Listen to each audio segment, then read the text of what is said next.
हरे कृष्णा, राधे राधे भक्तों।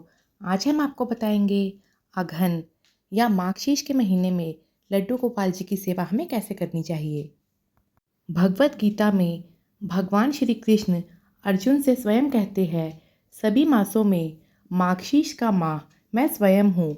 इस महीने में हमें विशेष रूप से लड्डू गोपाल जी, शालिग्राम भगवान जी, राधा कृष्ण या लक्ष्मी नारायण भगवान का पूजन करना चाहिए। तो आपके घर में इनमें से प्रभु की जो भी सेवा पूजा विराजमान हो, आप उनकी नियमित रूप से सेवा पूजा करें।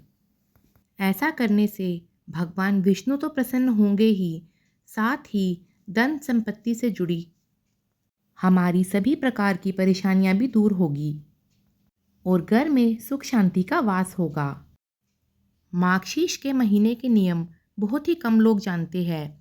जैसे कार्तिक में व्रत, नियम, स्नान, दान का पुण्य हमें 1 लाख गुना होकर मिलता है, वैसे ही अघन यानी माघशीष के महीने में की गई पूजा पाठ, दान, व्रत, नियम का फल हमें करोड़ गुना होकर मिलता है। तो अब आप खुद ही सोचिए, ये महीना कितना ज़्यादा महत्व रखता है। तो साल 2025 में 6 नवंबर दिन गुरुवार से अघन का महीना प्रारंभ हो गया है और ये 4 दिसंबर दिन गुरुवार को समाप्त होगा।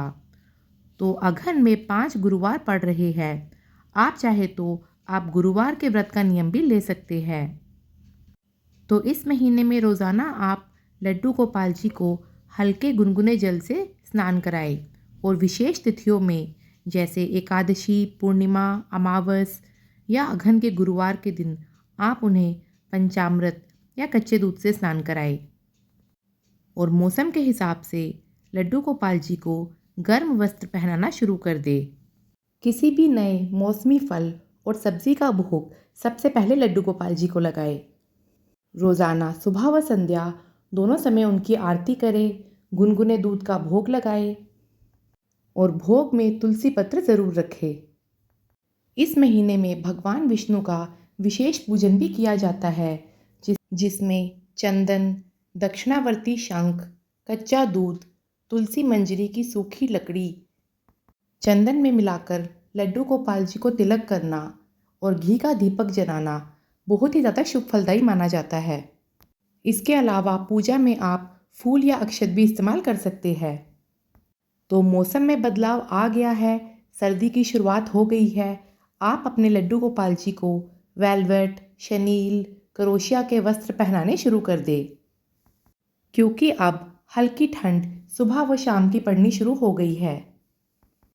इत्र भी आप अब गर्मियों वाले हटा दीजिए और गर्म तासीर वाले जैसे हिना, केसर, कस्तूरी आदि के इत्र ही लड्डू गोपाल जी को लगाए।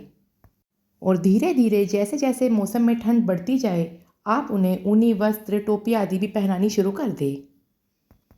कहते हैं अघन मास में जो व्यक्ति भी भगवान विष्णु को तुलसी दल, मंजरी सहित चढ़ाता है, उसके समस्त पापों का नाश हो जाता है और भगवान विष्णु की कृपा उस पर सदैव बनी रहती है। भोग में आप लड्डू गोपाल जी को तिल गुड़ के लड्डू, मौसमी फल, हलवा, खीर, मखाने, सूखे मेवे जो भी आपसे बन पड़े, आप उन्हें ये भोग लगाए। और भोजन में आप उन्हें शुद्ध और सात्विक चीज़ों का भोग ही लगाए। तो इस प्रकार से आप अघन के महीने में अपने लड्डू गोपाल जी की सेवा करें। अघन के महीने में तुलसी पूजा के साथ साथ सूर्य भगवान को जल देना, पीपल, आंवला या केले के वृक्ष की पूजा भी हमें करनी चाहिए। घर के मंदिर में एक समय लौंग कपूर से आरती भी हमें ज़रूर करनी चाहिए। विष्णु सहस्त्र का पाठ, विष्णु चालीसा, भगवत गीता हमें ज़रूर पढ़नी चाहिए।